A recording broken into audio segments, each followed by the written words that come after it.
Vanessa the Vivacious. How are you? I'm doing good. How about yourself?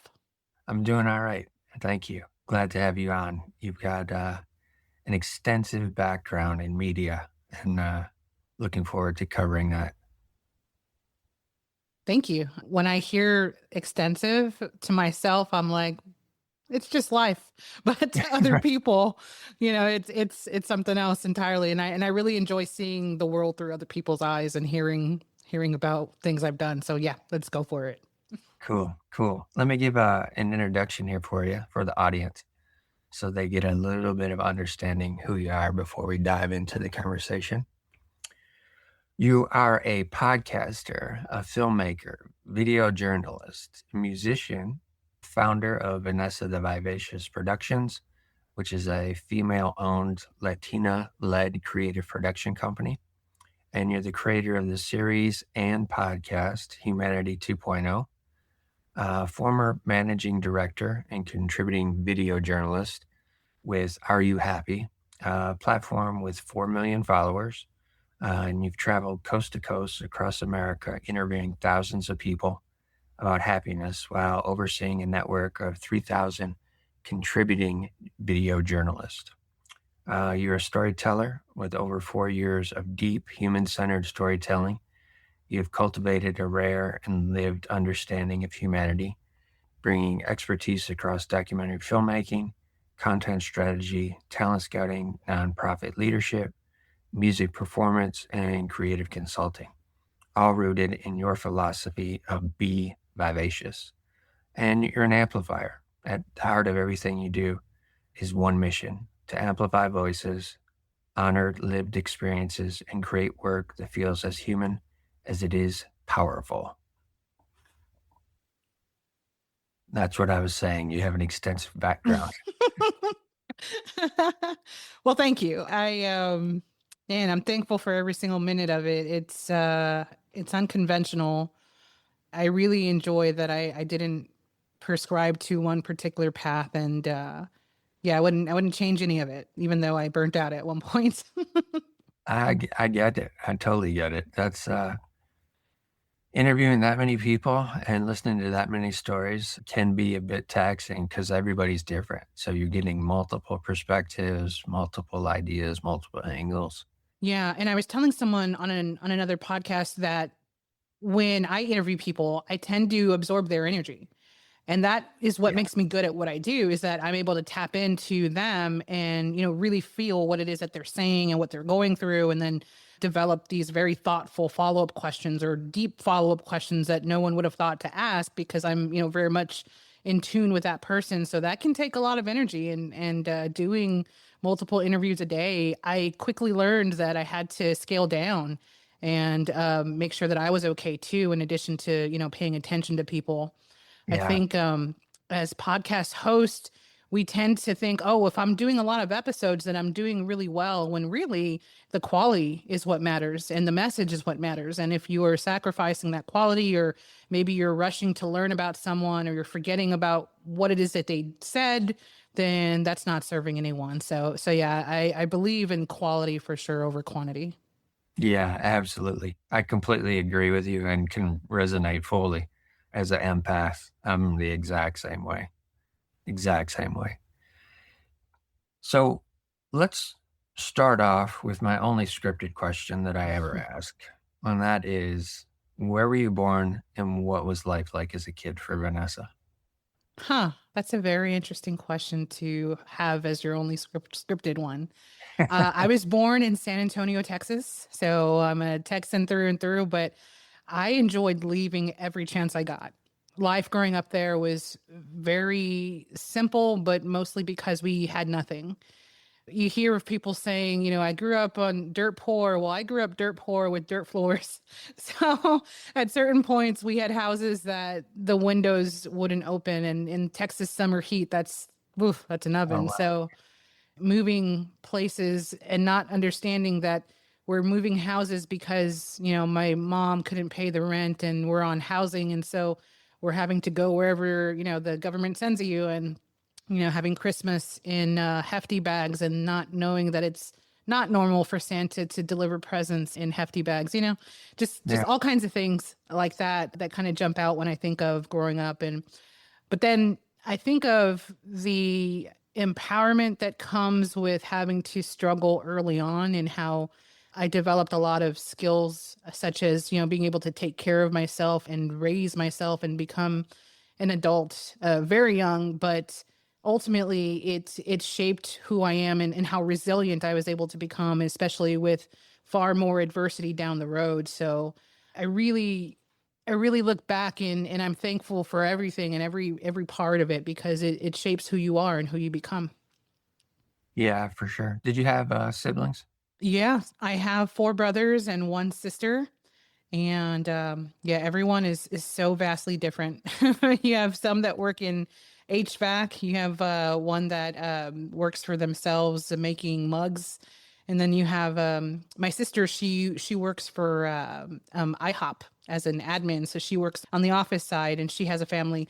Everyone in my family has kids, Okay. biological children. I have an adopted child, but everyone has biological children. So it's been really interesting to be that aunt and then eventually have my own through marriage. But yeah, there's a lot of us. We have like 12. I think it's like my mother had 15 siblings. So there's a lot of cousins out there. Yeah. Yeah. Yeah, I'm working on a documentary about finding my family's tribe, the native tribe, and then finding my father, because I don't know that side. And Okay. one of the things I uncovered right away was that my mother had 15 and not 12 siblings. So just learning all kinds of crazy things. Wow. Yeah, I understand what that's like. My dad had 11 Mm, siblings, so I know what a big family's like. Wow. yeah. It's great. I mean, the cookouts and growing up with all of those kids around, like there's nothing like it. Yeah. Where did you fall in the order of your siblings? I'm the baby. I am the Okay. baby, and you always hear that story that the baby got everything and the baby no. I did. I got nothing. I was not Right. spoiled. I was working at the age of 13, so no, I got nothing. And the oldest one, how much difference in age is there? Oh, probably at least I would say maybe like 15 years or so. Oh, wow. Okay. Yeah, yeah, very much older. We I think like the youngest of the boys, and then my sister, we're closest in age. We're like a few years apart, but the other ones are very far apart. And so we grew up mostly with, the three of us as opposed to everyone. So the oldest, he actually passed away during COVID. And so when I'm asked, like, how many siblings do you have? Sometimes I'm conflicted. Like, do you include those that are gone, or do you include, it's an odd question, an odd thought to have, but Yeah, I still count him. for sure. Yeah, I get it. I get it. I totally get it. That what and from my perspective too, I've got an older sister that's a half sister. She was from my dad's first marriage. So I understand that concept of trying to relate and discern how to represent them. Mm, And for me, I've always just said she's my sister. I've always had this closeness to her, even though she had a different mom. But yeah. I had so much relatability to her throughout the years. And also, Mm, too, it was a scenario where she lived in Tennessee, where all our family's from. And so I would only get to see her when we would go down south on vacations or holidays and stuff. So that just made it that much more special for me to be able to connect with her at that point in time growing up. yeah, it's funny how you're not the only person that says like my step sibling is still a sibling. I've heard that countless times, and even my siblings, technically they're all step siblings, but we've never ever had that division or that line. Yeah, And yeah, then it makes you think about just the concept of family and how there are so many different forms of family, but at the root of it, family is family. And yeah, you have that connection, and that's all that exists. yeah. What type of work did your mom do as you were growing up?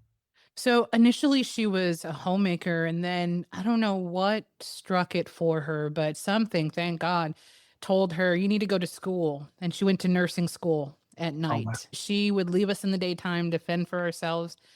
and she'd go to school, and then she became a nurse at a retirement community. So she worked extremely hard to be able to take care of us, and that was how she did it. Very cool. Did you have any connection to your grandparents at all growing up? Our grandmother, we had a brief connection with her for a portion of our childhood. She did not speak English, Okay. and we were not completely fluent in Spanish, so we communicated by, gestures like, "Are you hungry? Are Right. you sad?" But what I remember most is just, how loving she was, and, I was very little at the time, so I used to take naps with her, and when it was storming outside and I was scared, she would always, hold me close, and I felt very safe. So I remember that about her, and then just Okay. all of, like, the cooking. But, to my knowledge, my mother had a similar experience with her mother where she didn't really have her and have that closeness with her, but then later on when she grew up, she understood her more and they got along better, and that's exactly what happened with me and my mother as well. Oh, wow. Yeah. Wow. How about elementary school? Were you one of the kids that wanted to sit towards the back of the class or towards the front, so that you could answer questions better and maybe get called on quicker? I was definitely a front of the class kid, but mainly because I couldn't see the board. So Okay. so I needed glasses so bad, but we couldn't afford them, so I had to sit at the front, and I was always afraid of getting called on for math questions because I was terrible at math and I was great at reading and writing, and I wrote children's stories when I was a little kid for my Oh, wow. classmates. So my teacher would put them on display like a little library, and that was like one of my first, experiences of being a writer. And so I loved school, but I just hated math.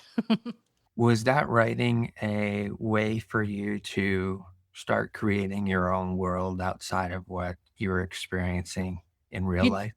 I would say yes, but also music was. Music has always been an escape for me, and then even as an adult, it provides a relief of stress and a disconnect from everything that I could not even do with meditation. It's just Yeah. maybe it is a form of meditation, but yeah, music and then writing stories and just I don't know. I used to write stories about little kids that would come across ordinary objects that turn into other personalities, and like maybe they were alone and then they weren't alone because they have these adventures. And it is very interesting to think about what I was writing and not really understanding what I was writing about, but then now to think back on it, I've never done that. So If I remember correctly from, our conversation on your podcast, you're a classically trained yes. musician. Yes, What instrument did you study? I studied flute since I was 13, and then I self-taught myself piano at about, I want to say 16. So I've been playing flute and piano for many years. And then I picked up guitar along the way, but not completely, just kind of, noodling around. So I enjoy playing flute and piano to this very day. Gotcha. Okay, okay. Do you remember as a kid if you loved being outside in the outdoors more than potentially being in school? I enjoyed both. Okay. Um, I did enjoy being outside because I could listen to music on my Walkman and I would sing to the grass. And I would Alright. pretend that the grass was little people. And so I'd hold these concerts for the grass. Oh, That wow. was yeah, I loved doing that. So that was my thing to do for many years. Yeah. That's fascinating to me. Yeah, I wanted to form a band, and I think I started to in my early 20s, but then my co-band person passed away from a blood cancer, so it kind of Mm, didn't really develop after that. And then of course life happens and you go down all these paths, but eventually I'd like to go back to that and to actually forming an alternative band. That would be really cool. I have a client who's a blues musician and she's amazing. So that's great, but I think that eventually I'll find my way there, but I'll never get past that image of singing to the grass and just really enjoying that. yeah. You mentioned that you were working on some family history, Mhm. uh, and trying to tap into your native grassroots side, do you have any inclination of what and where that ties in at all?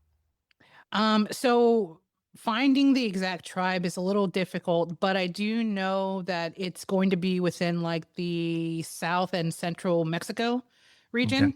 I've been working with a genealogist and then I also did some tests before that.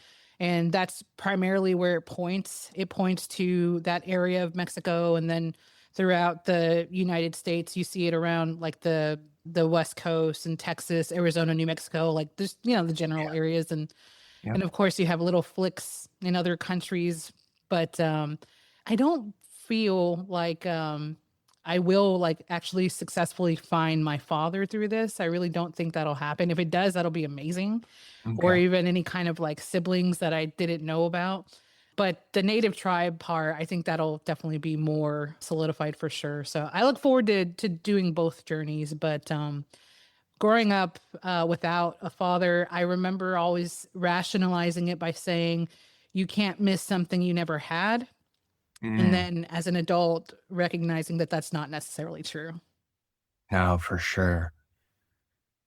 Yeah, that's an interesting perspective to take as a coping mechanism. Yes, exactly. That's Yeah, exactly what I did. Exactly. And if you believe something hard enough, then it becomes the truth for a really long time until it's not working anymore. for sure. I find it very fascinating because there's Native American in my background as well. With our family being from East Tennessee, we're close to the Smoky Mountains right there, so that's Eastern Cherokee territory.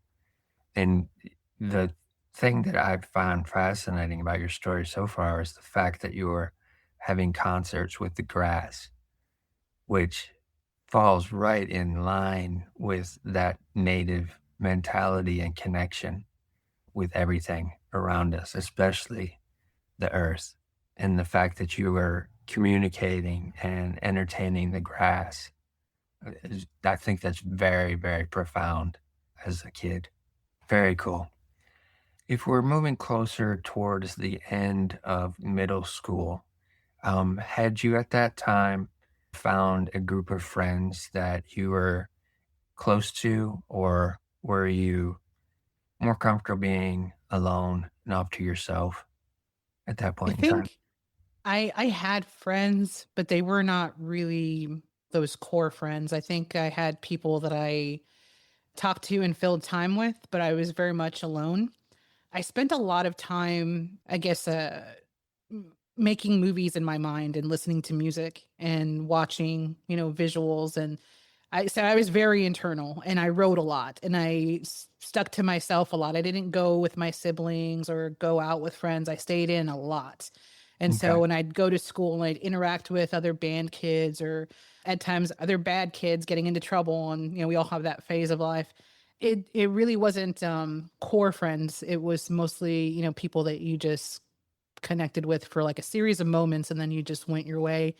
I think that it took a long time to even find like a core group of friends that I really connected with, and even then I still wasn't truly connected. So it wouldn't be until like much later in life that I understood what those connections really meant and what relationships with people that are close to you really are. So Yeah. How about shifting into middle school? Did you have to change schools going into middle school, or was it kind of a school that had all of that together? I went to two different schools. I had an unfortunate incident with getting into trouble in my second year, I believe it was. And I think it was, me trying to figure out who I was and what I was doing. And I kind of got into a bad crowd and they decided to, vandalize property at school one day. And I said, okay. So I did this and I got caught and I got sent to an alternative school for, kids that are not good. And I spent maybe like 3 months there before going back to the other school, but, the Okay. experience even in alternative environment where you have teachers trying to teach kids that don't care about education or kids that, they wanna try and be better, and it was interesting to watch and be part of that environment knowing I was like this, little smart kid, but maybe I was too smart because I was getting in trouble. Yeah, I went to 2 different schools. In that environment, did you find yourself recognizing that may have not have been the path that you wanted to stay on? Yeah, definitely. And I think that going back to music, my band director, when they found out that I was moving to this alternative school, they were pretty upset, Okay. and they decided to still keep in contact with me, and they would provide music for me to practice and work on. And so I think music again just saved me and kept me, grounded. But Yeah. even amongst these bad kids, I knew that that wasn't me. I knew that I could be like them and I could move into that kind of world. But at the heart of it, that just not is it wasn't who I was. Right.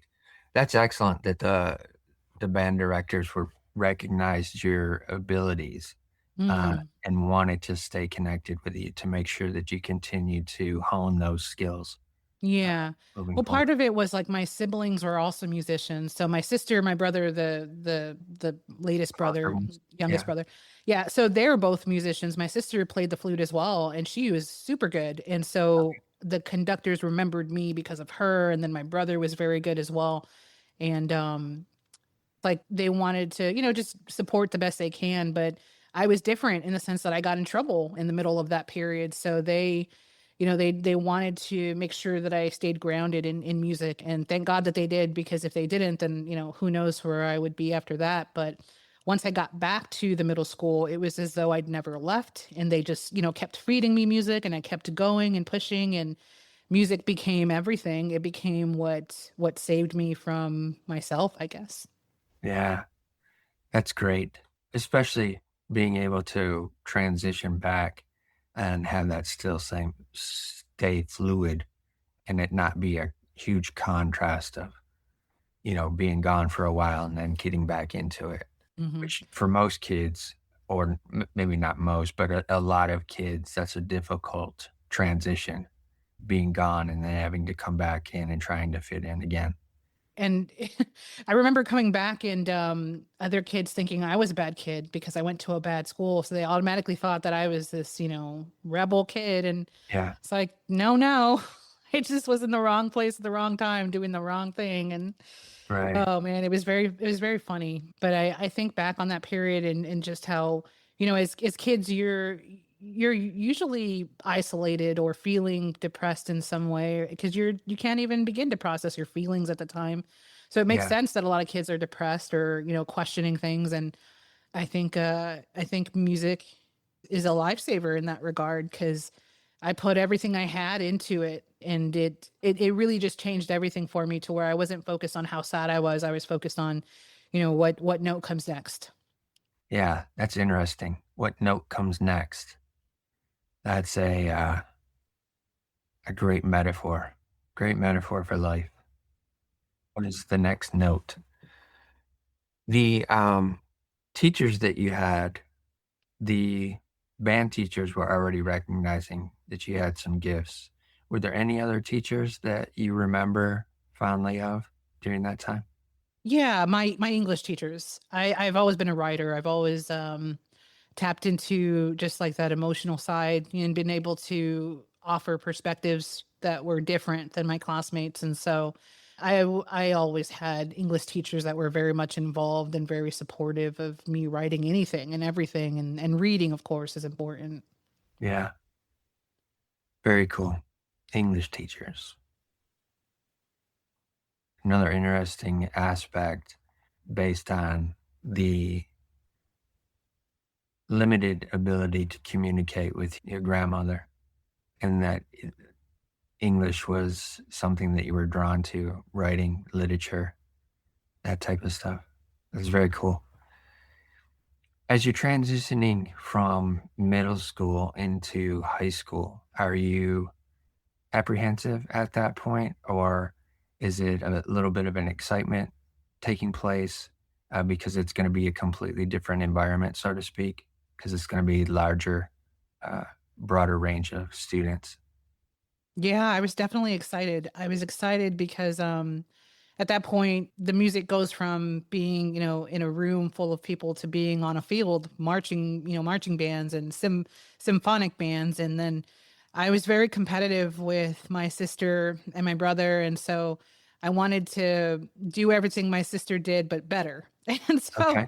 I practiced 4 hours a day, and I'd practice 2 hours, and then I'd put my hands in the freezer, and then I'd go back and play for two more. So I was just very hardcore about practicing.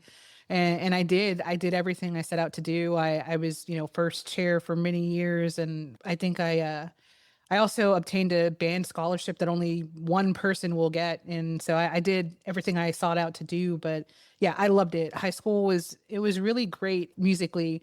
And then I was a joiner at that point. I wanted to be in all the organizations that I could. So I did like National Honor Society, and I did like all the extracurriculars like ROTC, because my siblings did it. That was also primary drive, was because my siblings did it. But Yeah. with that competitive spirit, we always wanted to be better, and so it made us, into really really successful individuals in that sense. ROTC. That's something out of left field. Yeah. How did that hit your radar? Oh, well, my sister and my brother did it, and they made it look so cool. And I don't know why it was cool. Maybe it was the uniforms, but I also liked the structure, the confidence. I mean, it's so different from like the actual military, where they just focus on those core values of having integrity and Yeah. doing what you say you're going to do when you do it, that kind of thing, showing up Right. for other people and the team mindset. All of the Yeah. good parts are what the ROTCs and high schools are. And then, of course, you have like competitions, and those, create that healthy team mentality. But yeah, it came from watching my siblings. I mean, they were super influential for a great amount of time. And I've never put that together. But yeah, I did a lot of things because they did it first. Wow, that's fascinating. Did either one of those go off into the military at all? They did not. My sister, she actually left high school before she graduated, and then my brother, he wanted to, but for some reason he did not go. I think maybe his scores were not good enough or something. I'm not entirely sure, but he actually ended up having a baby. Okay. So yeah, Gotcha. I think that probably changed things for him. Life circumstances changes Right. the direction. I actually was planning to go into the Air Force because I wanted to join the Air Force band, and they send Okay. you to conservatories in other countries and you play all over the world. But then, like I was talking about practicing so hard, I hurt my hands. Oh, And wow. I just knew one day when I wasn't hitting things quite as quickly, but my brain was there, but my fingers weren't there. I just knew at that point that I wasn't going further than high school. And Mm. that, like, oh, it broke my heart. And then that's where I found film. That's where I found, the visual arts. Were you able to take classes in high school within those two fields? For film, Yeah. yes, yeah, I took my first film class, and that changed everything. What grade level was that you took your first? I was a senior. Senior. Okay. Mhm.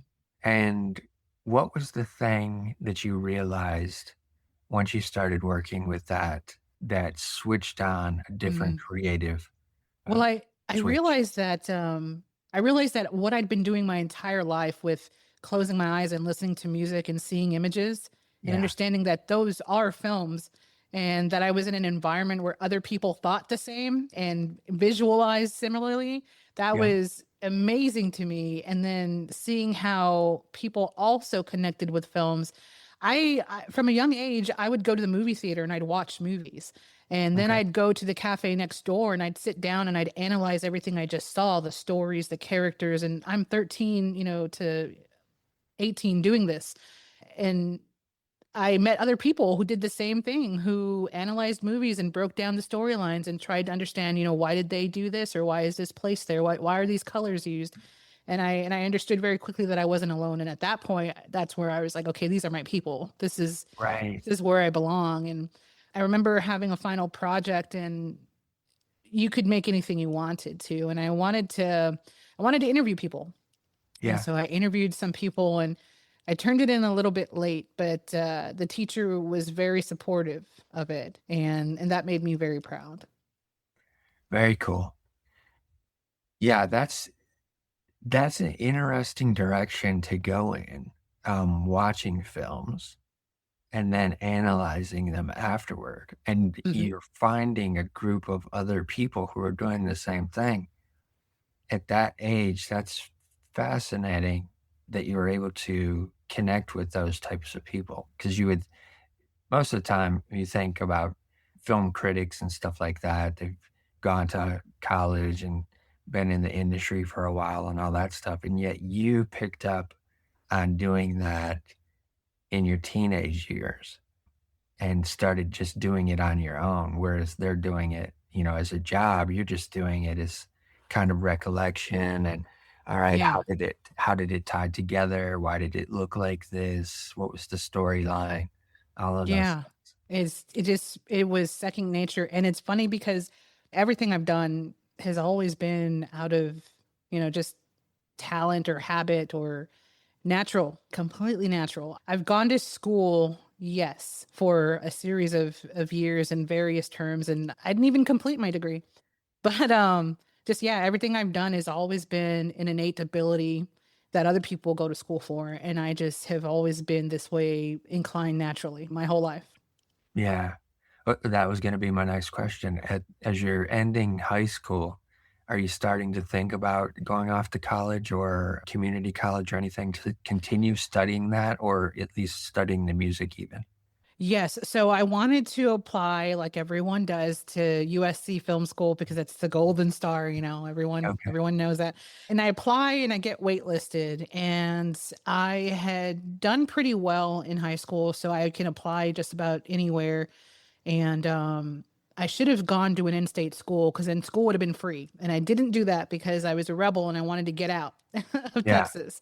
And I end up well, okay, let me go back a little bit. Before I even applied to school, I wasn't going to go to college because I had no aspiration. And I met someone who actually pushed me, like a high school boyfriend that pushed me to actually even think about college.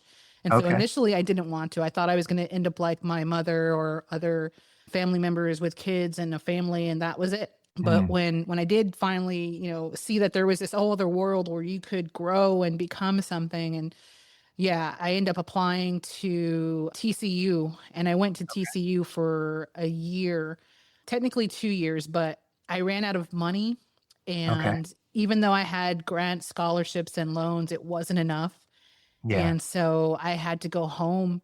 And I'm a first generation college student. So to fail, it was the worst thing in the whole world. It was, I had worked so hard to get to where I was and I failed and I had to go home and it was the worst feeling in the whole world.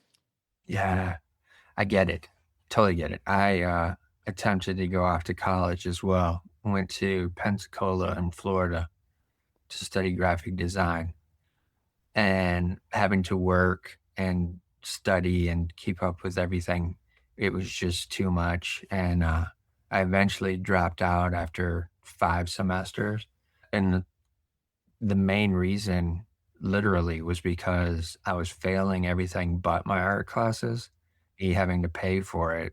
There was no way I was going to spend more money to take the exact same class all over again and potentially fail. So I just ultimately dropped out and started doing creative stuff on my own. Yeah. You mentioned earlier that you had started work at 13. What were some of the types of jobs that you had moving through high school? Yeah. So when I was 13, I worked behind the bar at a Christian rock venue. Oh, wow. Yeah.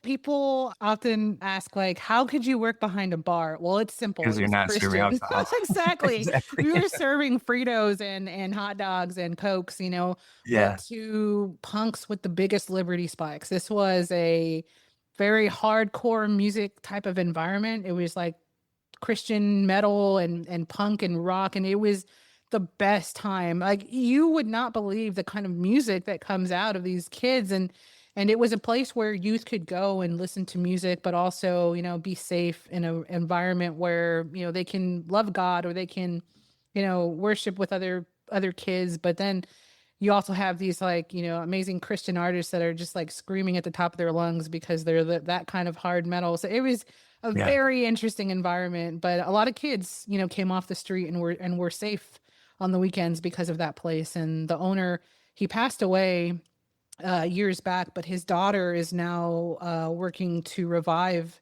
this Oh, venue, which cool. is huge. So I worked there from 13 to 15. And Okay. then that was under the table, of course, because it's illegal to Yeah. work. But that family saw that I was in need and they saw that I had nothing. And so they would, allow me to work and give me, cash so I could go and buy what I needed to Right. get by. Yeah. It really saved me. And the mom, she ended up being like a secondary mom that I really needed. And then I became a waitress after that legally. When I was Okay. 15, I became a waitress and I waitressed all the way through high school nonstop. And that's how I earned the money to get out of town and get on a bus to get to Fort Worth for college. Yeah.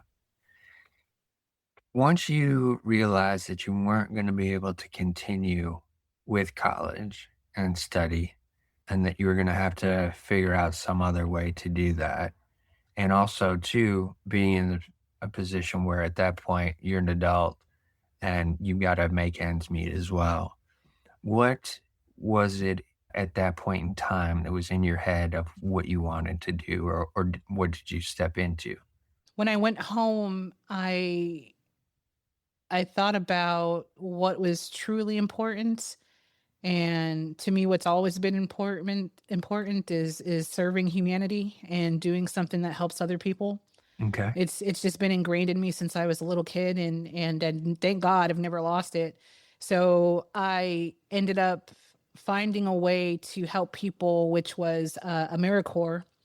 AmeriCorps is like domestic Peace Corps, where you serve in anywhere around the country with a nonprofit. And I served with a group called City Year in Seattle for a few years, and then came back home to Texas. Even during that period, though, it was difficult because I lost my job and I became homeless in Seattle, Mm, so far from home. right. And so uh, it took me over I just 2 years to get back to Texas. And when I did, I spent years doing retail and insurance and all these like standard jobs that you would have. And what kept me from going back to school, eventually I did, but what kept me from going back was that TCU held on to my transcript and I couldn't Okay. attend any other school as a transfer student because they held on to it and I had to pay them a certain amount of money in order to get it back. Oh, wow. And yeah, it took like some various circumstances in life happening to afford to pay back this university that's, to me, I feel like they stole 15 years of my life basically, because I could Yeah. have been way further beyond Right. and more successful, and I wouldn't have experienced homelessness and all the terrible things that happened that after that. When I did go back to school, I did so well. I went to a junior college, to Dallas College, and I realized that, it wasn't about the prestigiousness of the university that you attend. You're really just buying a name at that point. But the educators in a junior college environment, they care so much more because they don't get paid hardly anything. They're there because of the kids and they want to Right. change lives, and they really did. Like, I was so supported and instructed very well that I was able to start my company, I think, in my first semester, maybe my second, but my first year of school, I started my own company because I just felt that confident to do so. Okay. Going from Texas to Seattle, that's a huge jump in environment, huge jump in climate, Hmm. comparatively between the two. A lot more rain, Yep. in Seattle compared to Texas. What was that change like for you? Was It it was drastic? in the best way. Okay. Yes, in the best way. I loved it. The only thing I missed about Texas was the food. That's it. Because in San Okay. Antonio, the food is amazing. Right. But and the family, miss them too sometimes. But yeah, no, the Northwest is its own globe. I feel like its own world. You have the greenery and the fresh air, and salmon is so cheap because it comes straight from the water, right Yeah. next door. And so I ate so much salmon that when I came back, I couldn't eat salmon for like a year. But it was the best. The parks, I lost so much weight walking around, and you didn't need a car for anything unless you were going, far out. And the Mhm. mass transit was wonderful. This was like 2005, 2004, 2005. So it was like Right. a really good period for living there, and I enjoyed every minute of it. I would move back, but I probably would move somewhere like not in the city just because like the nature is just amazing. Did you find any creative opportunities while you were there? Yeah, I worked with a senator who was running for Senate, and they needed someone to do like graphic design and help out with events. And so I Okay. ended up helping them out for a little while. And for the most part, I was working with a nonprofit where we helped out high school kids to help them in their studies and show them, volunteerism in the community. So I did a great deal of that. But yeah, with the senator, I had a good amount of creative experience there, but not as much as I would have liked. Yeah, gotcha. How about the music scene? Because Seattle's music scene from the late 90s into the early 2000s was huge. Mhm. And it in 2005, was it still holding on to a little bit of that you were able to see and experience, or was it starting to change quite a bit? I think it was still prevalent because you have a lot of really great artists that come through there. Mhm. So Seattle and even like with Texas, North Texas, you get a lot of the good ones. Like there are certain areas and regions of the country where you always get the good ones, right? Yeah, And so at that point, I remember seeing Muse in Seattle, and it was like the most amazing show. And it was a small venue, yeah, and there were so many cool artists coming through there all the time. So I think like the indie scene was really, really heavy at yeah. that period. And then you, of course, you had lots of local talent. Everyone was wanting to be Eddie Vedder. Right, So you had a lot of local talent for sure. So it was good. right on. As you mentioned, at one point you became homeless in Mhm. Seattle. Was that situation the thing that caused you to decide to go back to Texas, or were you in that environment and experiencing that for a while in Seattle? Yeah, so I was in that environment, like I said, because I had lost my job and the job was tied to the housing. And I got a hold of public services and I learned how to navigate that to where I could find a place to stay comfortably and then go do my laundry somewhere, go get food at the food bank. And so I learned how to navigate that. And one Okay, thing I'm really proud of is that I never panhandled and I never did anything illegal, which okay. is great. Yeah, yeah, I pride myself on that. But I also understand what it's like to experience both sides, right? yeah, Where when you're a person that's has a job and a home and you walk past a homeless person and you're like, "Oh my goodness," right? And then yeah, when you are that person and you're like watching someone walk by you knowing that they're judging you upon looking at you and they don't even know you. There's this one experience that comes to mind all the time for me where I was volunteering at a soup kitchen with this group and I was serving these people who were homeless, right?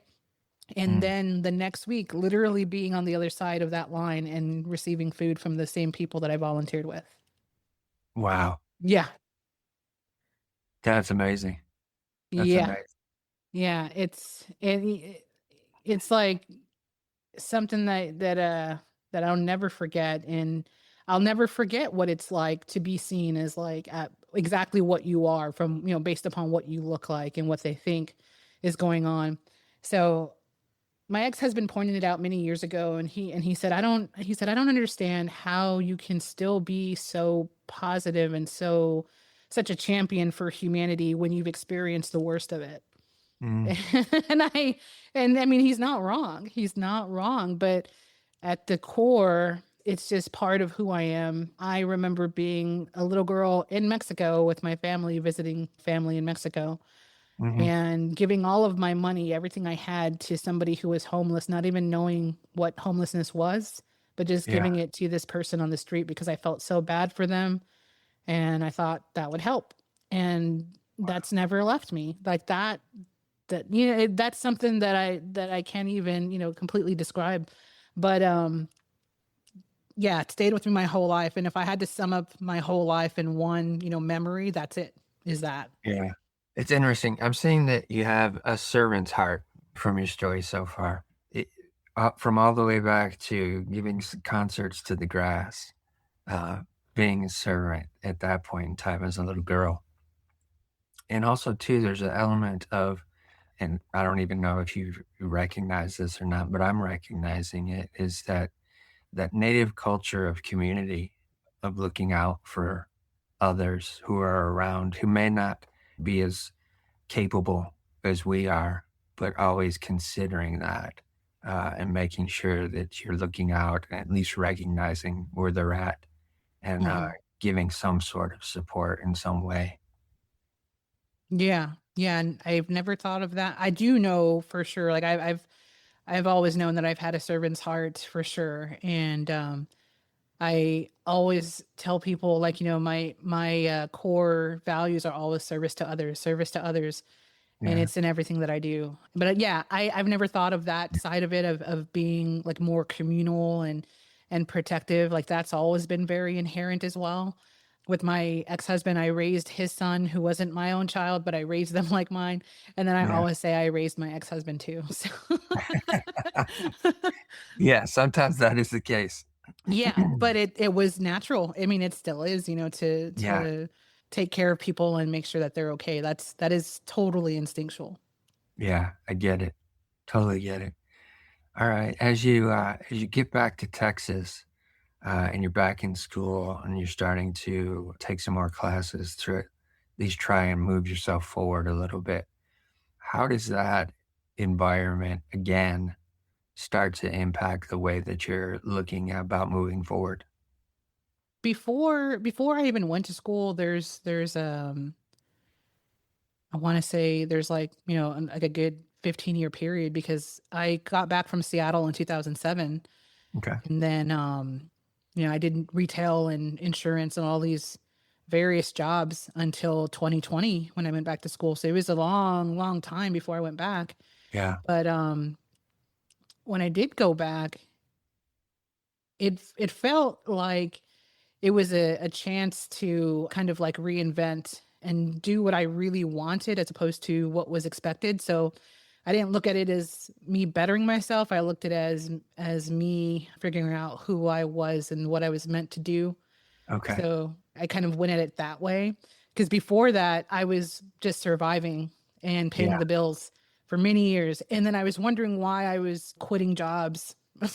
Every time I got bored, I quit, and I Yeah. went and did something else. And, with kids, when they're in school and they're bored, it's usually because they're just really smart, but they're not challenged enough. And then so Yeah. as an adult, when you're not challenged in your work or even appreciated for the work that you do, then you tend to tune out, and then you quit or you become disengaged and you quiet quit, right? So, Yep. so yeah, that life was very much, a rotation of jobs for a good amount of time before I even went back to school. But yeah, I was so scared to go back because at that point I was 40 by then. So, when you go into school as a 20-year-old or an 18-year-old, you're where you're supposed to be in life. That's what you're supposed to be doing. But Yeah. then when you go to school as an adult, you're surrounded by kids, and so you're so scared about, will you even know what to do? Do you remember how Right. to hold a pen or a pencil? Does anyone use pens and pencils anymore? Yeah. And but then the first class I took, I realized quickly that I had so much life experience on these kids that I could do anything, and I did. I just led with that vivaciousness that I've always had, and I just went forth and conquered. And I think what's contributed to all the good things I've done was that I've never really asked permission. I just do it. Yeah. I think that's a perfect scenario to remind the audience from a creative standpoint. If you have that inside of you and you need to explore and experience that just because of internally that's who you are, just do it. Like, don't look for permission to do it. Just start doing it. Just go for it. It's Hey, uh, it's a very powerful trait to have that ability because it's individualized, number one. Number two, it's an empowerment scenario for you as the creative. And then also too, it's a curiosity that's there. As creatives, we're always looking for the next thing, or we need to figure something out a little more than what we know at a certain point in time and experience it. Even like you as a young kid writing those stories and, even going to the movies and then sitting down afterwards and writing about the movie that you just saw. What was the storyline? What was the direction that it was going in? What were the characters doing? All of those types of things of being curious is a thing that I think a lot of creatives, for multiple reasons, have the tendency to stop allowing it to bubble up to the surface many Mhm. times. And a lot of that's due to life circumstances, I understand. But if you can tap back into that at any point in time and move forward with just the curiosity of that creative spark, I think it will do many things to change where you're at and your perspective on stuff. Yeah. And I would also add that regardless of your age, you're not done. You're not done until you're dead, basically. I mean, you could reinvent yourself at 50, at 60. I mean, there are people who've done that. Yeah. And you can chase whatever it is that you're passionate about at whatever age you are. It doesn't matter. I think that one of the greatest things that I could ever have done is just never subscribing to a formula or a process, Yeah. ignoring them completely. And I don't Yeah. know if that's, hubris or what, but I just never cared about the order of things and how you're supposed to do them. I feel like it's about your passion and what you feel in your gut. Yeah. And that's what I use when I think about stories or I interview people. I go with the gut and the intuition. But yeah, I highly encourage anyone that it if they feel like it's too late, it's not. It never is. Not until you're dead. Yeah, for sure. For sure. I know I've reinvented myself plenty of times over the years, which for me, not having that education background, but knowing that I could draw Mhm. everything that I wanted to see, or I could figure out and reverse engineer just about everything that I was looking at or working with, has allowed me to, work across multiple industries, whether it was music and entertainment, whether it was fashion, whether it was jewelry, fine art, graphic design and branding, all of those things. It Yeah. was just sheer desire to do it. That's all that it was. That was the only thing that allowed me to step into it. I just wanted to do it, so I did it. Yeah. Um, and a lot of especially with the jewelry, I had no idea what the jewelry industry was like when I stepped into it. All I knew is I could draw what I wanted to see in a three-dimensional form made Mhm. out of the metals, the precious metals, and started, working with a manufacturing company who was gonna be producing it, realized, okay, everything in this process revolves on measurements and Mhm. thickness, and everything that's done within that industry is based on millimeters. So it's not inches, not centimeters, and I had never worked with millimeters before, so I had to figure that out. Figure out, okay, if it's 5 millimeters, what is the relational scale to an inch, right? So Yeah. again, you're reverse engineering things, so that you can grasp what that looks like. And then also too, with that scenario, I was already doing my own branding from the product line I was developing. And that manufacturing company that I was working with, they saw what I was creating for myself, and they hadn't done anything to rebrand themselves or freshen up the look of their company in over a decade. And so they asked me, they're like, "Hey, could you help us redo what we've got going on here?" And so I just started helping them rebrand themselves, started helping them with their promotional materials for their trade shows, which in turn just allowed me to understand, okay, here are the different trade shows that jewelry designers go to, jewelry Mhm. companies go to. A little bit different from what the fashion industry was putting forth as trade shows, but still the same concept. So it just allowed me to move forward seamlessly through it because I already knew what one industry did. Now I'm just stepping into another industry with the same skill set and everything that I've learned prior, just Mhm. applying it in a different way. And I think many creatives can, if they're able to look at what they're doing from those types of perspective, then they shouldn't be afraid to do anything moving forward. They can Hmm. just pick a different industry, step into it, and just apply what they know. Yeah. And even like you mentioned, reinventing yourself, that's not a bad thing.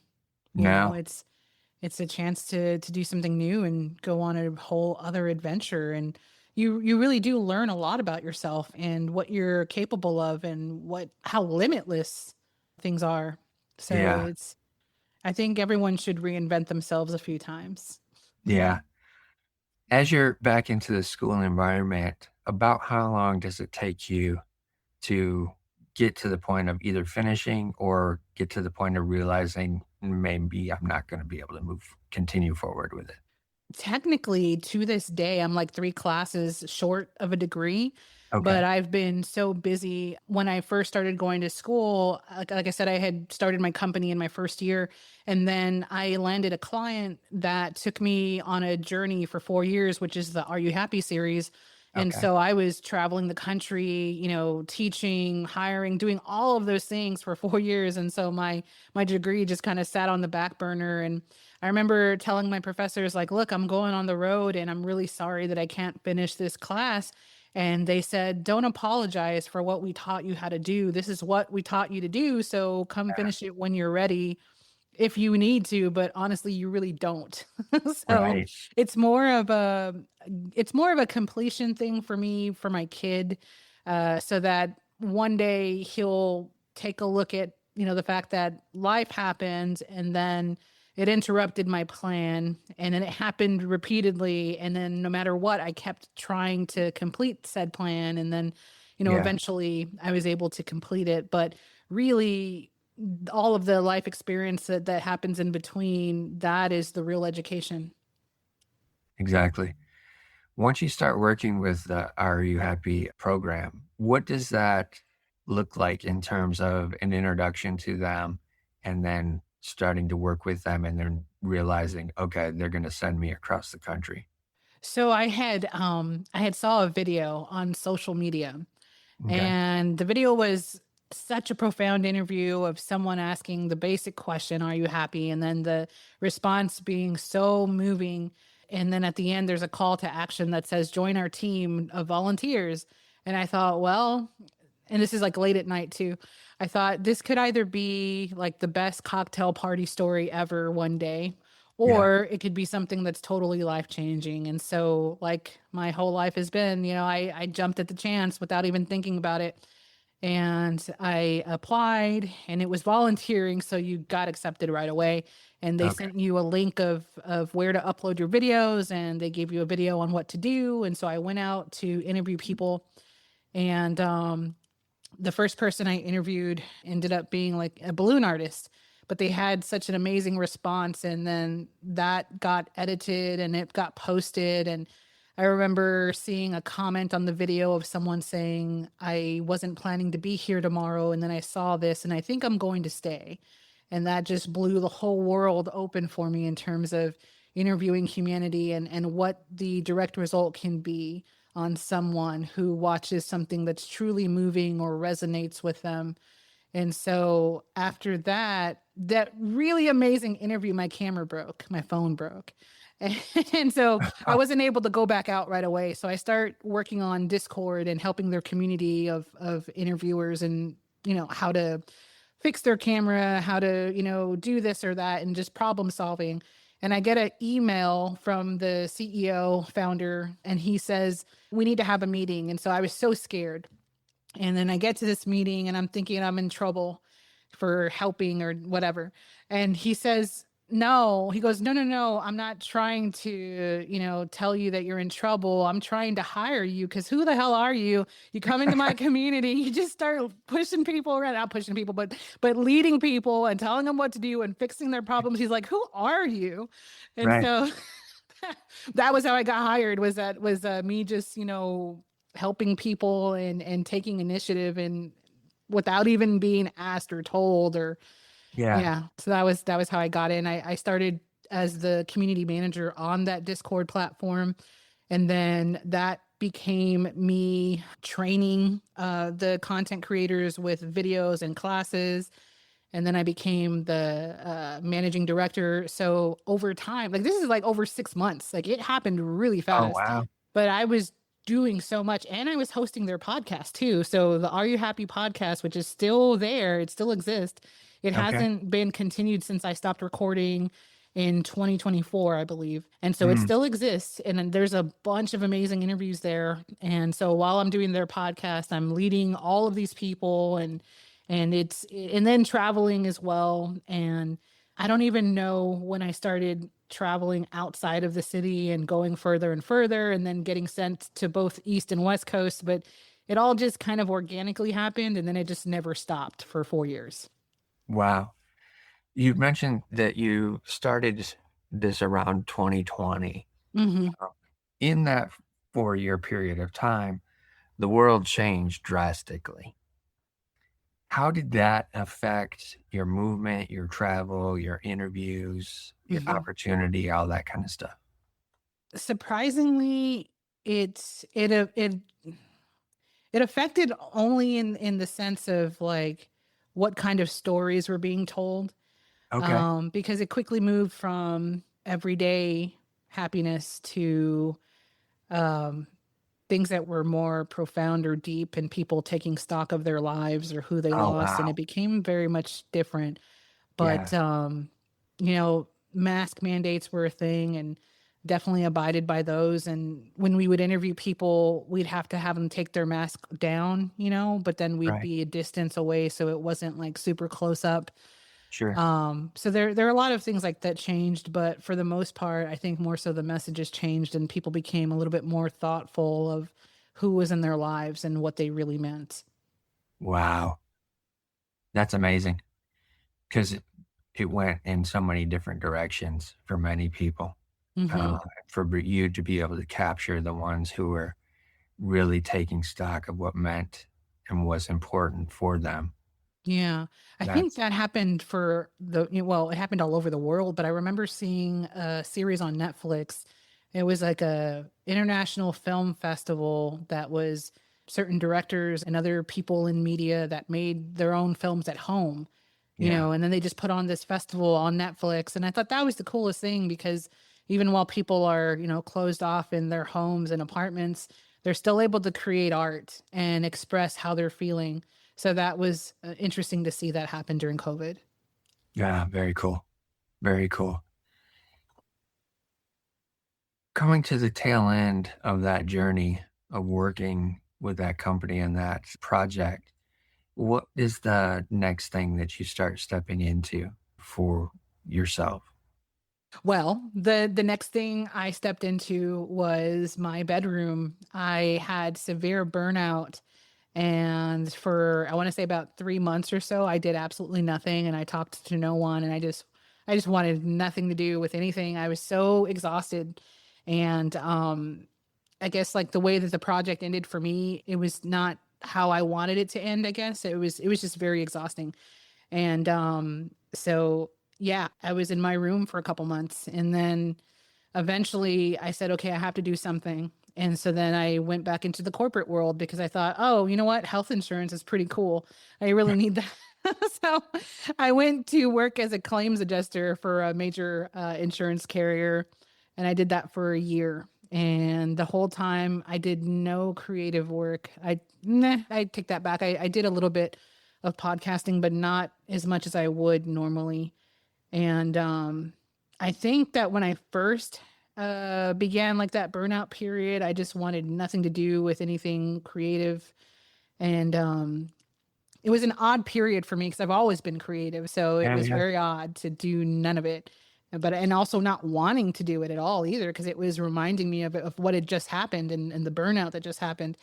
And yeah. so during that time period, though, as a claims adjuster, I started getting really stressed out, and my face was tingling, and I was having nightmares about work, and then having to go to work was a nightmare. So it was horrible. And then Wow. eventually I quit. And I remember um, waking up and thinking that, I'd had such an extraordinary life up to that point, and I would be incredibly angry at myself if I died at my desk. You know, I would be Yeah. so pissed. And Yeah. so I was like, I need to get back to doing what I've always done. I need to get back to that true part of me, right? And so I had quit. I liquidated my 401 and I'm like, okay, let's get back to the company and let's do this. And that was like on Indigenous Peoples Day, October 13th of all days to do Oh, it. wow. Yeah, yeah.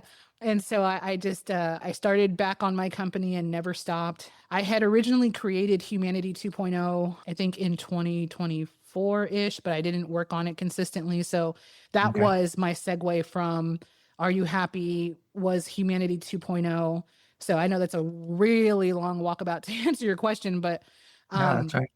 the whole premise with Humanity 2.0 came from the fact that I had thousands of hours of unused footage that was unused simply because it wasn't about happiness. But there are these like key moments of humanity that you just cannot help but see.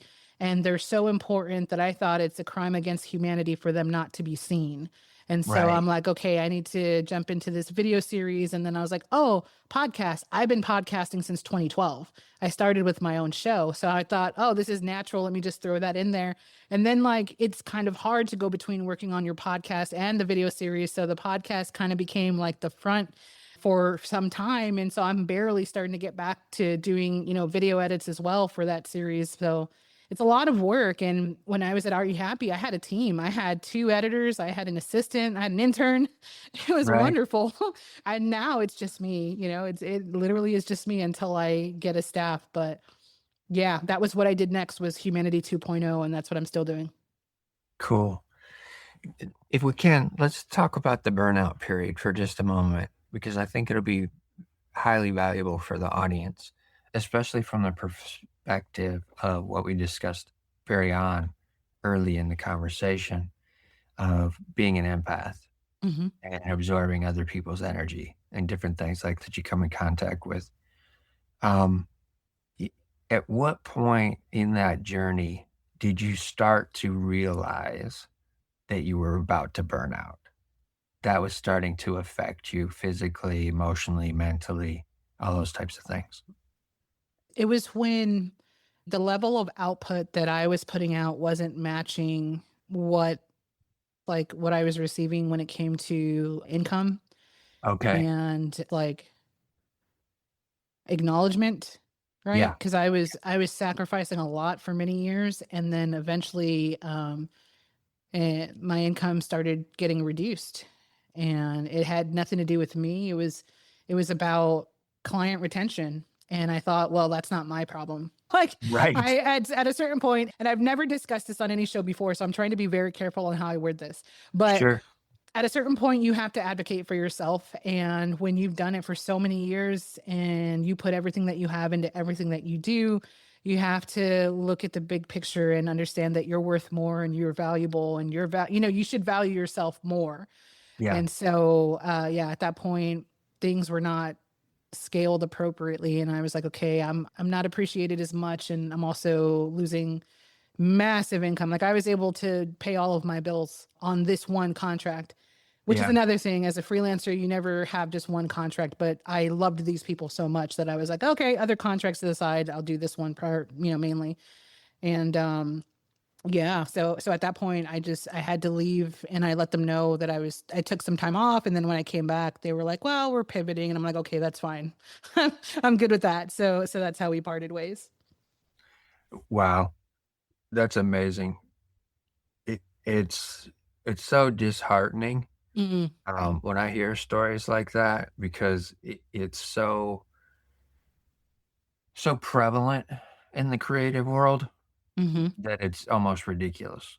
Oh Uh, yeah. Especially for someone who's an empath, who has a servant's heart to begin with, who's willing to give more literally than what they're making in income. And the company decides to reduce the income because of for reasons that are not yours, but are literally something else within the system of the company, not that's not moving it forward in a better and productive way. And I think that's another highlight moment for the audience in terms of understanding your value and making sure that it's always being compensated and respected as well. Mhm.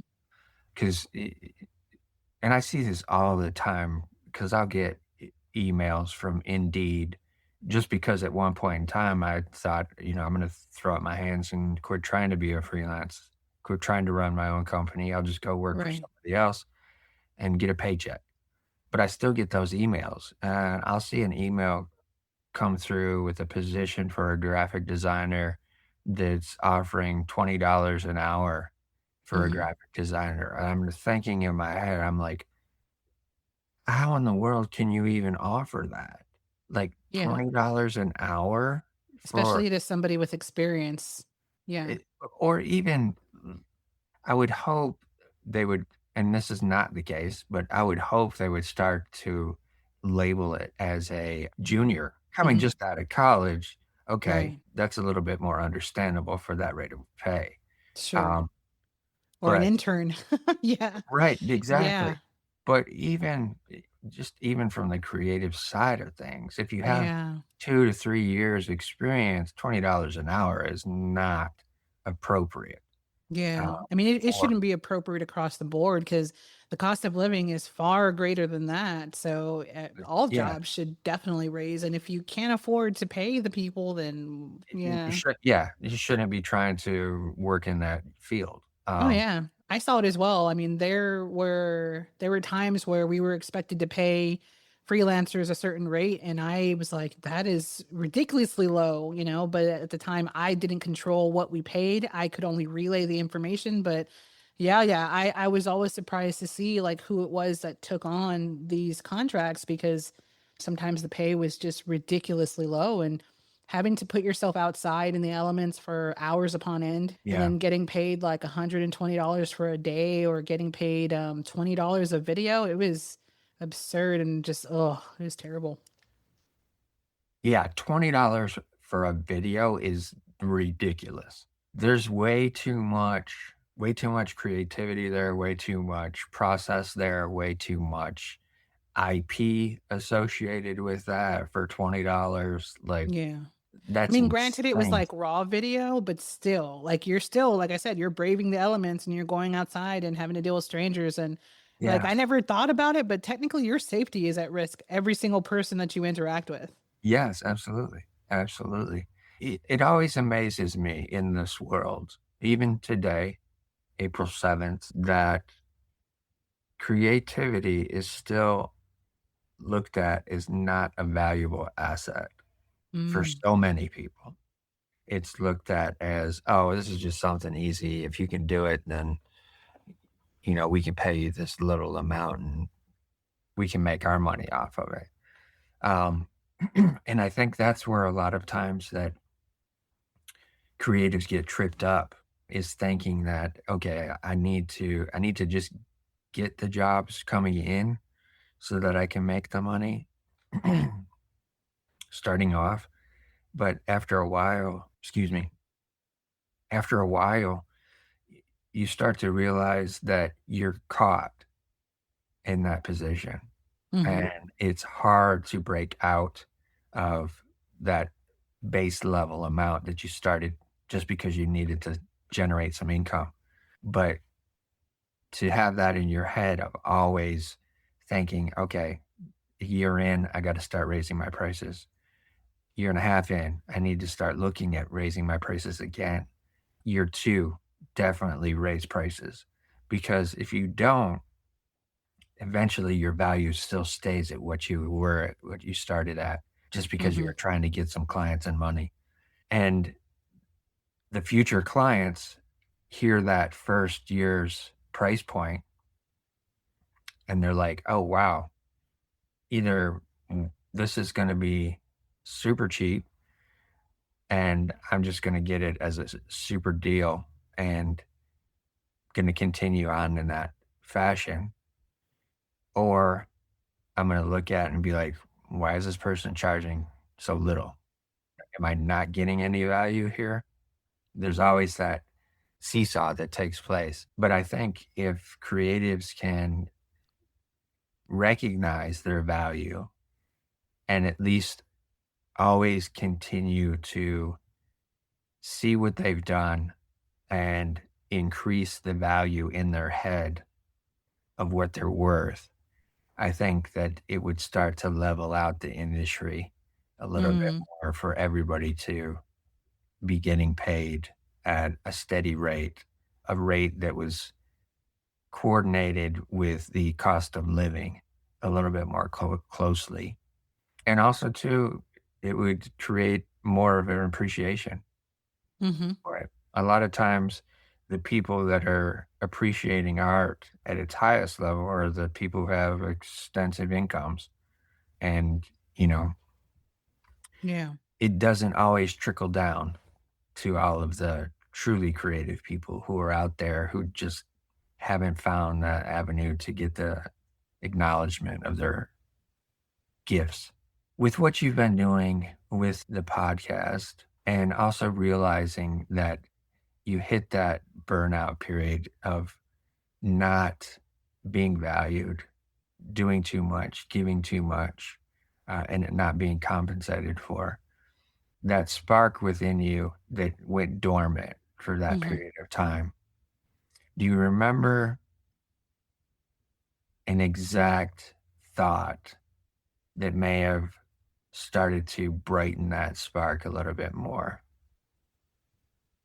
I remember having thoughts about potential stories and seeing situations in front of me and being like, man, that would be an amazing episode, or man, that would make an amazing video. So just like little Yeah. baby sparks like that. My mother died during that same period when I was an adjuster, and I think that my view on life shifted too, and how precious it was, and Yeah. how I really wanted to get back into um, interviewing people for their perspective on humanity and sharing that. So, yeah, I remember thinking lots of little thoughts about what could become, really good content or really good stories. And yeah, I guess there really was like a bunch of little baby sparks. And then when I finally decided to do it, there was nothing that was going to hold me back for sure.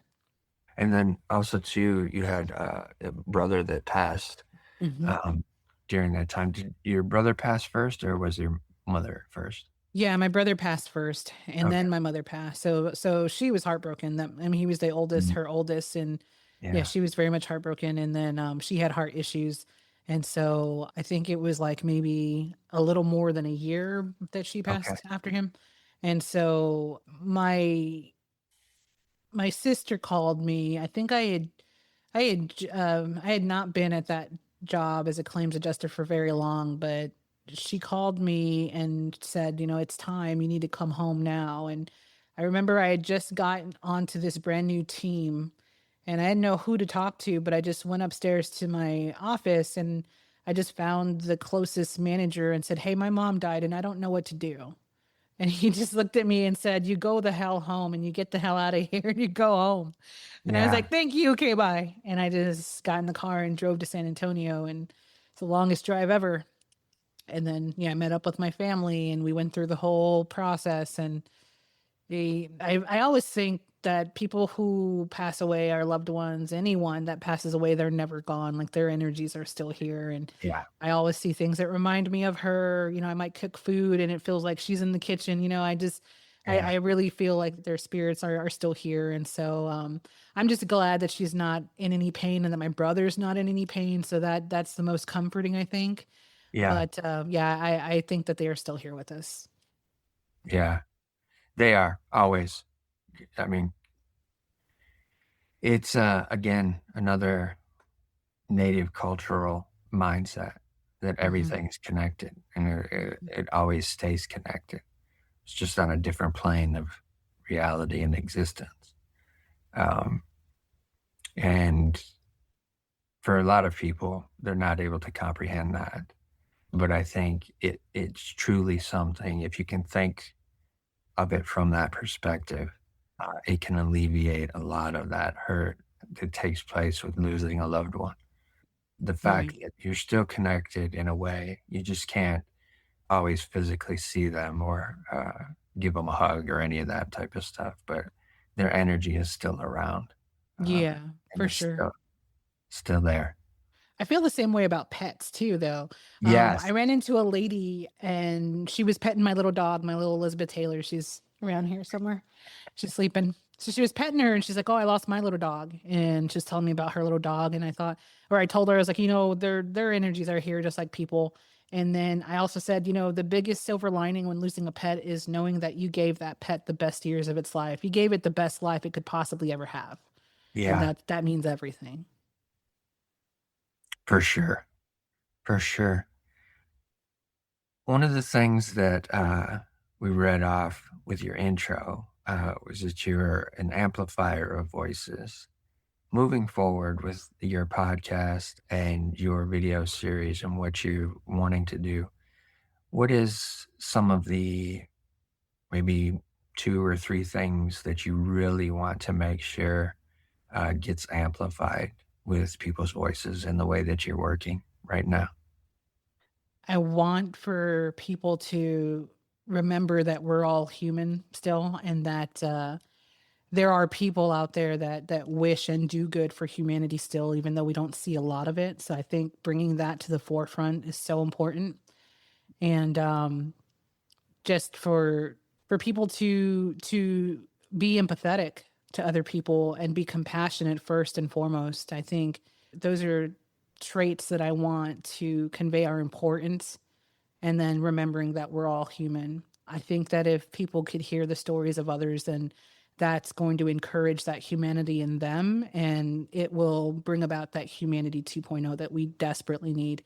Waking up today and looking at the headlines and hearing, our own president say what he said about annihilating an entire civilization, like that was just that you can't even imagine that that's actually real. And so like all day I even recorded like a solo cast episode where I was reading off an article that I wrote on Substack and was just completely taken aback by that, and the fact that humanity isn't outraged at this moment. Like some people are, but not everyone is, and that's a problem. That in Yeah, itself is a problem, that we're not all outraged at the fact that someone can even say, "I'm just going to destroy an entire civilization." That's yeah, it's terrible. So if we could recognize that all humans matter and that they're all valuable regardless of where they're located, I think that we'd be a lot better off, and we'd be far more compassionate, and listening to the stories of others might encourage people to listen to each other regardless of where their affiliations lie. And so right. there's a lot to be had from a series like this, I believe, and I hope. I can only hope, and I will continue to do this work in addition to other creative projects. But it's definitely fulfilling to put out those stories and to share those perspectives. Yeah, it's absolutely needed for sure. I mean, that was the key component of why I decided to start doing it as well. Was the fact number one, I needed to start sharing my journey Mm, with other creatives in the hopes that they could understand too if they struggle with mental health issues, anxiety, depression, different things like that, suicide attempts, all those things. That if I started sharing my story, that maybe somebody out there can hear it and realize that they're not alone in the creative community, and that, or in general, hmm um, that there's somebody that just walked that path and understands it intrinsically. So being able to um, have these conversations allows me to connect with those and then also to share their stories as well. yeah, and that's something that we didn't really touch on, mental health. And I often wonder about just like the term, suffering with mental illness. I really look at people as survivors of Mhm. mental illness. I suffered from depression my entire life, and then I got a bipolar diagnosis in 2002, and that was actually part of what contributed to the job loss in Seattle, was Okay. having an episode. And I had these these full on episodes until like 2007. And then after that, things started to kind of like level out. And so I've just always had that cloud of depression here and there that it never leaves you. But I remember like getting diagnosed back in the early 2000s. And at that point, there wasn't a whole lot about bipolar disorder. Right. And the doctor, he said, you're never going to be the same. You're never going to be healed from this. You're never going to get better. You're just going to Mm. learn how to live with this. And you should never have children too, by the way. That's what he said. Oh, Yeah, geez. so I was given a whole lot of information, but he was like, him saying you'll never get better. That made me mad because I was I still am. I can be, competitive. I can be, I'm trying to think of the right word, prideful, right? Hmm. And, you think like, just if someone says that you are a particular thing, you're like, no, I'm not. I'm whatever I want to be. Like that's Right. usually that's usually how I am. And so for a doctor to say you're never going to be okay, you're never going to get better, and I was like, well, I'll do what I want to do. Yeah. And but yeah, I've had mental illness my entire life, and that led me to want to write a book about it. And so every now and again I'll work on it, but it's essentially like a collection of stories Okay. where other folks with experience, whether it's firsthand or maybe they have a family member, they can contribute a story, and then an artist who has had experience with mental health issues will do the art. To every other story there'll be some kind of art. So a compilation of these stories could help people that are either going through it to say, I'm not alone. It could help someone who has never experienced to understand their perspective. And so it's called Complications and Metamorphosis, metamorphosis being that Yeah. change Yeah. and just, there's complications. So, For yeah, sure. I've been working on that forever, and I work on it here and there a little bit, but I know that I need to get it done just because it would be definitely helpful for some people, I think. Yeah. When I hear stories about doctors like that, it's so frustrating for me because I've dealt with that as well. And every single time I hear that, I'm like, do you not remember the oath that you took when you became that doctor? Hmm. Because it literally says in the oath, do no harm.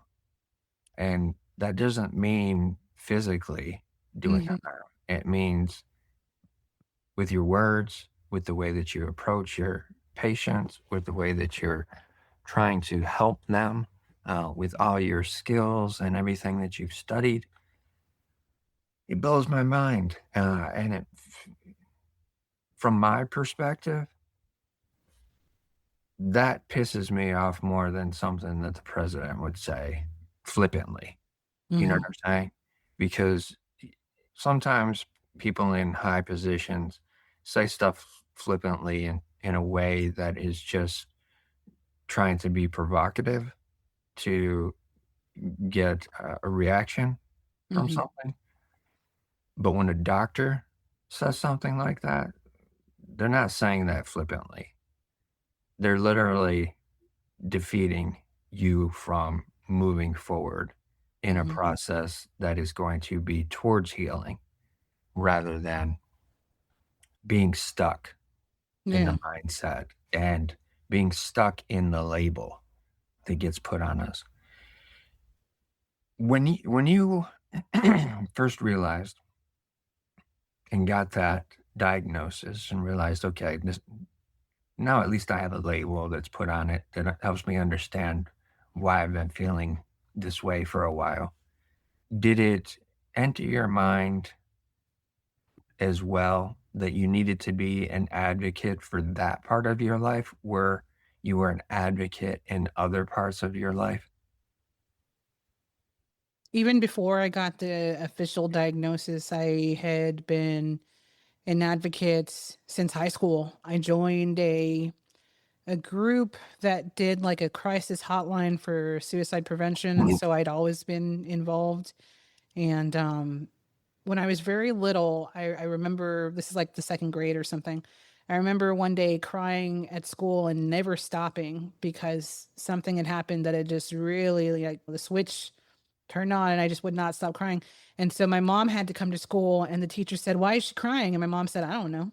Yeah, and she goes, "She's just emotional." And the the teacher said, well, you should really take her to a therapist. And then she didn't, because culture, we don't do that. So Okay. I grew up with that depression and isolation, isolating myself, like all of those classic symptoms that you would normally see and treat. They didn't Yeah. get treated, but somehow, some way, you develop this empathy for other people suffering through the same thing. And so when I got to, my high school years, I wanted to protect others going through the same thing, or for them not to feel what I felt, because for all ages, going through school, all of the formative ages, I felt completely and utterly alone. And I never wanted other people to feel that. Yeah, absolutely. Absolutely. Did did you have any instances, whether it was out in Seattle and being homeless, where you thought maybe it'd just be easier if I just exited the world? You would think so. You would think that at times where I'm like wandering through the snow with absolutely no shoes, or wandering through a forest because I got lost, and just like really terrible things that happened. No, I didn't. I thought that it would be worse to exit after everything that I had went through. That would just that wouldn't be an answer. It would be like letting down myself. And also religion, I think, kind of kept me from doing that. Okay. Because if you kill yourself, then you're going to the bad place. And I didn't want to do that. So that kind of kept me, on the straight and narrow. But really, it became a question of, I survived so much. Why would I stop now? It could get better tomorrow. That's exceptional. Yeah. I remember even having my life threatened by a complete stranger in a very remote place. And even then, instead of, I guess, succumbing to the fear of this other person, I fought back without Mm, even understanding where that will to fight back came from. And yeah. it saved my life. Wow. That's an amazing perspective, Vanessa. Yeah, I Not think that only do you, I feel like I've had angels. Like I've yeah, been yeah, watched over. yes. I had this bike accident when I was a kid and I broke nothing, but I felt these arms holding me.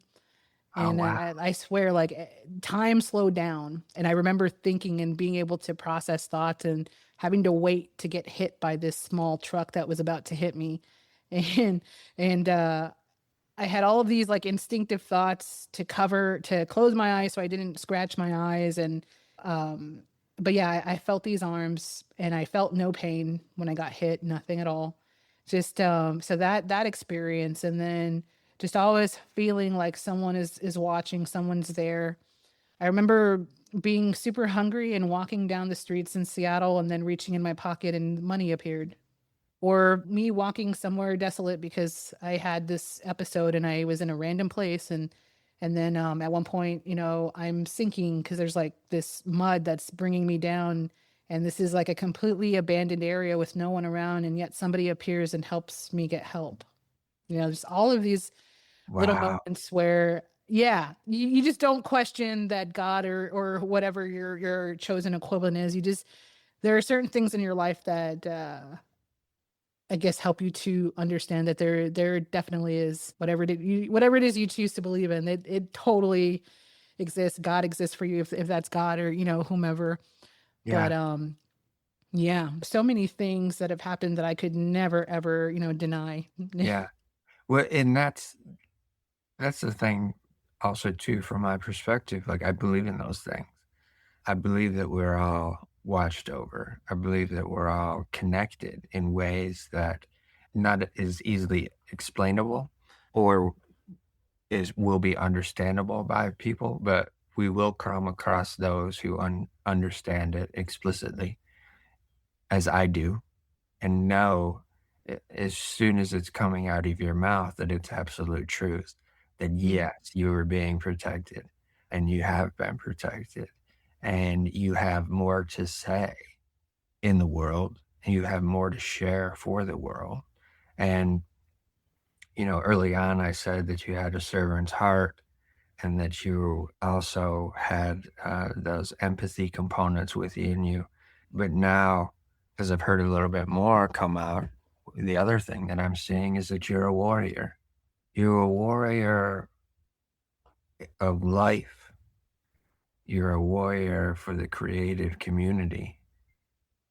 And that native culture that you may not know exactly where it comes from within your heritage, but it is literally in your DNA, Mhm. that as I'm sitting here talking to you today, I can recognize it within you. And I hope the audience can see that as well. And for all of those types of stories that you have that you could share with people, I think you need to start putting those to paper and Mhm. finishing that book out with more of your story and more of that information. Yeah. Because for me, those are the things that are going to flip things on its head and change people in a way that you may not even know could be possible if you keep sitting on them and not putting them out. So I would encourage you, just start writing about those. Don't Yeah. worry about bringing somebody else's story in to Right, right. have content. You've already got it, girl. I've been told this quite a few times, and I am literally in an Airbnb by myself for an entire week. I have the equipment to do it. I just get a brand new computer so I could do all of my creative works. Nice. So I have the environment to do it. So I will definitely get on it for sure. Sweet. That's it. I'm loaded with chills. If that means anything to you, I'm loaded with chills right now. Totally does. Totally does. I think you've been like spot on every observation, and I appreciate your insights. I feel like they come from a very authentic place, Yeah. and you have like such like a serenity, but you also like have, those experiences Yeah. behind. So you know exactly what people are talking about when they speak on things. Yeah. Yeah.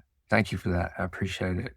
Yeah. You are set up in the perfect opportunity right now to just get off of this interview and start working on everything that's inside of you. It just needs to come out.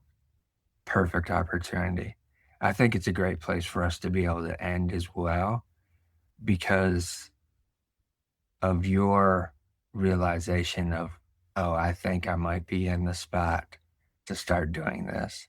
Hmm. And one of the things that I always want to always remind the audience at the end of every one of these episodes is to listen to your heart, but in the same process, be kind to your mind.